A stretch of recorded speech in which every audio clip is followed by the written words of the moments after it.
La lejanía y malas condiciones de acceso a la zona hicieron de la Lacandona una región sin presencia del Estado.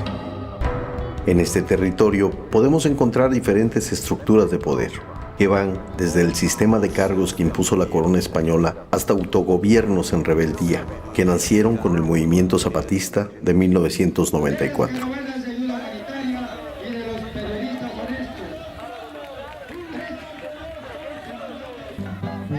Voy a empezar a cantarles la canción de la agrarista. La reforma agraria iniciada en los años 30 institucionalizó la autonomía y autogobierno en el ejido y los bienes comunales. Aquí salieron de allá, tiempo de Cárdenas.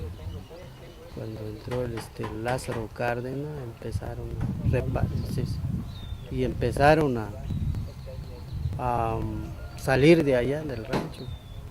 Vinieron en este lugar, pero era pura selva. Todo un proceso de colonización campesina, ¿no? Los pobladores de los alrededores de la selva se fueron a vivir, a colonizar, a abrir tierras al cultivo y a la ganadería, ¿no? Es un proceso muy apoyado desde las políticas gubernamentales de crédito, ¿no? Incluso internacionales, de ganaderización, de producción de becerros. Entonces esa es una etapa muy fuerte de los 50 a los 70.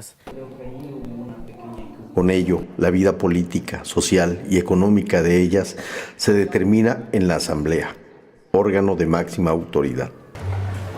A raíz del Congreso se forma la primera unión de ejidos, que se llama la Unión de Ejidos Quiptic-Talecutecel. En diciembre de 75 se hace esta organización, casi un año después del Congreso. Y es a partir de esta organización que se empiezan a aglutinar todos estos pueblos para defender su tierra, por decirlo así. Un poder paralelo a la Asamblea, solo liderazgos religiosos y el de los profesores, los cuales inciden de manera determinante en la toma de decisiones. Los campesinos que emigraron en los 60 a la zona de las Cañadas iniciaron un proceso de politización que se fundamentó en la teología de la liberación y en el argumento de ser los verdaderos dueños de la selva.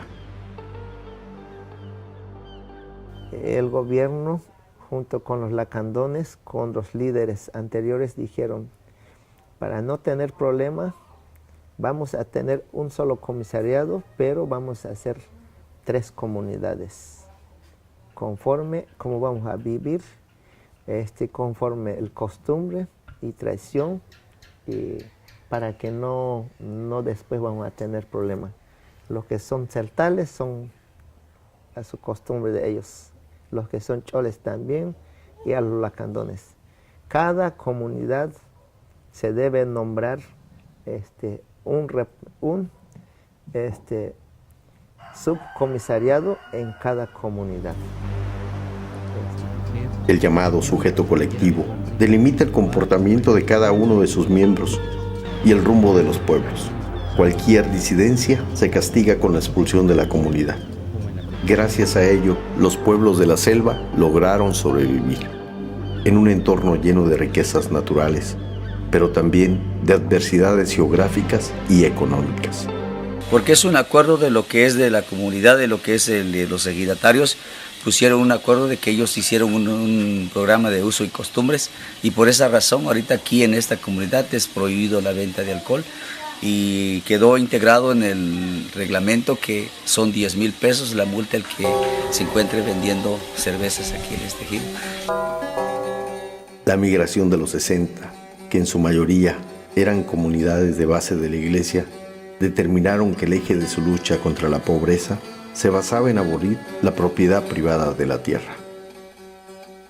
Cuando el Departamento de Asuntos Agrarios y Colonización, la reforma agraria después, cuando demandaban la finca de X, ¿no? Dice, ¿para qué estás peleando en la finca? Si allá en la selva hay mucha tierra, vayan para allá, ¿no? Pero vayan a trabajar, dice. Ya cuando estén trabajando los vamos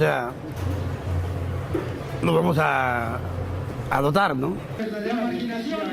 Así nacieron organizaciones como la Unión de Uniones, Julio Sabines, entre otras. Y empezamos a organizar la Unión de Ejidos, empezamos a invitar a las comunidades, estamos hablando del 81, empezamos a organizarnos y ya estando, ¿no? Fuimos a ver en Tuxtla cómo era, ¿no? Cómo podíamos nosotros en una unión de ejidos. Yo tenía el conocimiento. Empezamos con 7 ejidos, ¿sí? Llegamos a ingresar hasta 17 ejidos. La llamada Franja Finquera, que se ubicaba en las orillas de la selva, compuesta por familias de origen comiteco y coleto, pasó a tener tan solo 92 predios con más de 500 hectáreas en 1970, cuando en esta misma, en los años 50, se habían censado cerca de 190 propiedades que en promedio tenían más de 5.000 hectáreas. De 1930 a 1991 se hicieron cerca de 600 entregas de tierra en los 4 municipios que confluyen en la región selva. Se benefició a casi 30.000 campesinos y se repartieron cerca de 900.000 hectáreas, sin contar con las 614.321 restituidas a la comunidad lacandona en 1971. Se llama el finado Genaro López, es un gran finquero. Tiene tantas hectáreas de terreno. ¿Todavía tiene? Pues ahorita ya no es de ellos, ya es de los compas que dicen. Sí, ya agarraron, ya entró. En el 94, ¿no? Fue en 94. Sí, como le digo, pues que lo maltrataban mucho los campesinos y guardaron rencor. En los 80s, la propiedad privada en Ocosingo pasó de 875.607 hectáreas a tan solo 123.097. Del 100% de los ranchos, solo quedaba el 14%.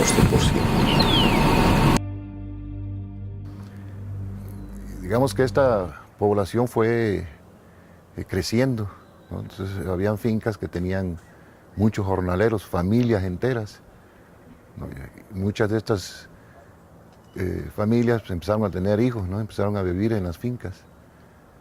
Y considero que estos hijos que ya nacieron allí, pues le tomaron cierto aprecio, ¿no? Cariño a esas tierras, ¿no? a esas fincas.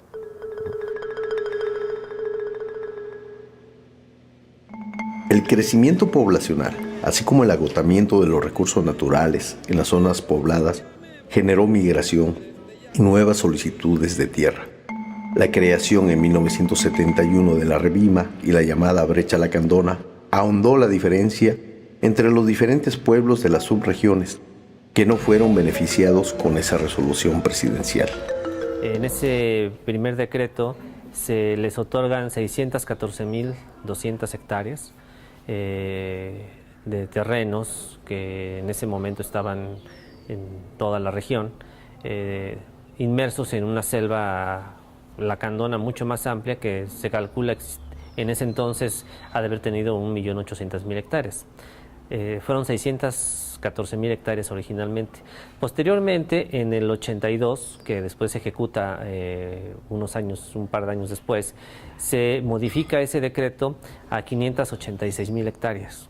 Ese fue el segundo decreto, el segundo ajuste de la dotación a bienes comunales, para que posteriormente, en el 88, se ajusta una nueva dotación a 501.000 hectáreas. En el 89, no sé si más recuerdo, es el 10 de enero del 89, que el presidente Salinas, allí en Los Pinos, nos entrega las 26 resoluciones presidenciales. Hasta ahí una parte del conflicto. La Organización Conservación Internacional dio a conocer que de 1994 al 2002 se realizaron 25 invasiones a la reserva, afectando un área de 1.646 hectáreas.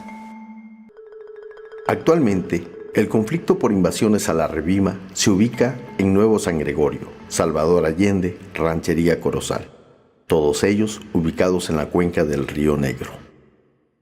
Dentro del paquete que traía lo que después fue la Unión de Uniones, lo que después fue la ARIC, Unión de Uniones, están San Gregorio, Salvador Allende. Son cosas que se quedaron ahí, que no se retomaron porque pues ya traíamos la negociación muy avanzada. Fue el programa integral para la atención de la selva lacandona que se desarrolló a partir del 2004 ahí en la región, que lo lideraba la Secretaría de la Reforma Agraria. En un periodo que va del 2004 al 2007 se entregaron 770 millones de pesos a los comuneros de la lacandona, más o menos 10,000 pesos por hectárea, de terrenos que fueron desincorporados de los bienes comunales para formar ejidos. Lo que se ocasiona es que haya siempre la expectativa de recibir recursos equivalentes a esos, ¿no? Los gobiernos anteriores la que les dieron posesión y en razón de eso exigimos que se respete la posesión que mantienen los compañeros. ¿Perdón? Pues estamos hablando de hace 40 años, hagan sus cuentas quién era el gobierno de ese tiempo. Entonces tienen por derecho, es decir, por derecho, en principio de derecho, son legítimos dueños de sus tierras. O sea, no son antes de la brecha. No, no son antes, no son antes. Primero, no hay evidencias documentales de eso, o sea, que se ha pedido, y a diferencia de algunos de los núcleos agrarios como Candelaria, que sí se regularizaron en su momento, en este caso no se han podido presentar. Y en segundo lugar, nosotros hemos hecho análisis muy puntuales con fotografía satelital, que contamos con ella unas primeras imágenes de los 70s, 80s y muchas a partir de los 90s para acá, y tenemos evidencia de que realmente esa ocupación se da del 98 en adelante, ¿no? El presidente de los bienes comunales de la comunidad lacandona, Chanquín Chanabor, realizó un acuerdo con la ARIC Independiente y Democrática, representante legal de esas comunidades. Decidimos de manera armoniosa definir nuestras colindancias, respetar nuestros polígonos y colaborar ante cualquier siniestro que presente nuestras colindancias. Nuestros acuerdos contemplan los mecanismos de conservación que se promueven desde el seno de nuestras comunidades, sobre todo en las nuevas generaciones, con el objetivo de seguir conservando lo que queda en la biosfera de Montes Azules. La comunidad lacandona de la Canja Chansayap ha desconocido dicho acuerdo firmado por el Comisariado Ejidal. La comunidad, los lacandones, no están de acuerdo en ceder ese pedazo de tierra que es la reserva de la biosfera Montes Azules, que es más importante para nuestro estado y para México y a nivel internacional. En conferencia de prensa anunciaron que no se permitirán más invasiones y que tampoco habrá más indemnizaciones. Asimismo, de conformidad con lo que establece la Ley General del Equilibrio Ecológico y la protección al ambiente en su artículo 46, que a la letra dice: en las áreas naturales protegidas no podrá autorizarse la fundación de nuevos centros de población. No podrán regularizarse los asentamientos irregulares existentes dentro de la reserva de la biosfera de los Montes Azules, ni en los que en un futuro puedan asentarse en esta, así como en ninguna otra área natural protegida. Por lo tanto, no podrá llevarse a cabo ningún proceso de indemnización, pues no hay ni habrá programa ni recursos destinados a este fin. En la región de Palestina, particularmente, se ha generado un movimiento que tiene que ver con los grupos juveniles que están demandando o tierras o oportunidades. Entonces es lo que va a procurar atender este programa en todo lo que está en las regiones o zonas de amortiguamiento de Montes Azules, para preservar estas áreas, y la que ya esté impactada, procurar restaurarlas y aprovecharlas de mejor manera. La lucha por el paraíso terrenal sigue en pie entre los diferentes grupos que conviven en la selva. Cada año son más jóvenes campesinos que se unen a la larga lista de solicitantes de tierra, la que quieren encontrar en la casa del jaguar, la selva lacandona.